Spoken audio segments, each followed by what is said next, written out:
This example says, suppose 8 rural towns within a county are connected by a series of dirt roads. The weighted graph indicates the length of the dirt roads in miles that connect the towns. The county would like to pave some of the roads connecting each of the towns, but keep the total length paved to a minimum. What is the minimum length of dirt roads that could be paved?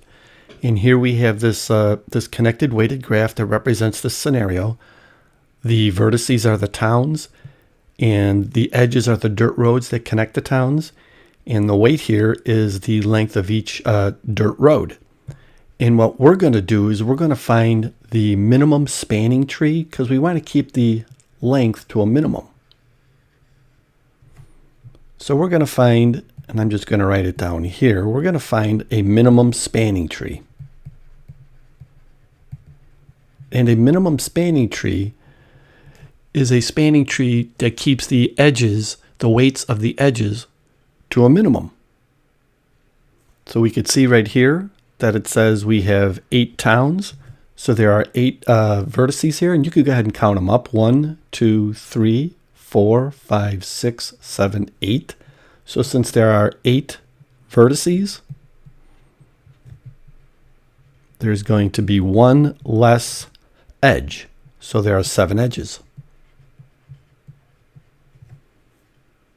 Now there is a bunch of different spanning trees that we can go ahead and we can find within this weighted graph. But we want the one that's going to give us the minimum length. So we're looking for the minimum spanning tree. So we're going to use what is known as Kruskal's algorithm. That's this right up here. And Kruskal's algorithm is similar to the cheapest link algorithm that we learned in the previous section. All we're going to do is highlight all the edges with the smallest weight. And what Kruskal's algorithm does is it guarantees that if we do that, it guarantees we will find the minimum spanning tree. So here's one here. That's 2. Here's the next one, 3. If you have a tie, just pick one. And then go to the next one. Now, the one thing we don't want to do is we're looking for a spanning tree, so we do not want to create any circuits. So if you come to a smaller edge, we want to make sure that if that edge creates a circuit, we don't want to highlight it. But here's 4 down here. Here's 4 up here. So far we have 1, 2, 3, 4, 5. We're going to have 7 edges, so we need 2 more. Here's a 5. And here's a 5. And as you can see, we were able to connect all the towns, all the vertices.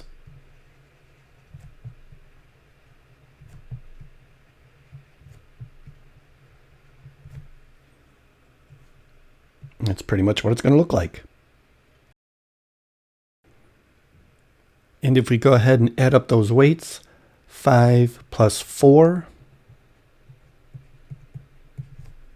plus 3 plus 3 plus 2 plus 4 plus 5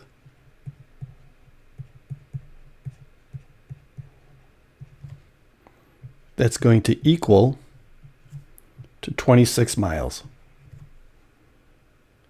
And that's the smallest or the minimum length of dirt roads that need to be paved. And it's really as simple as that. And this guarantees the minimum. And there we go.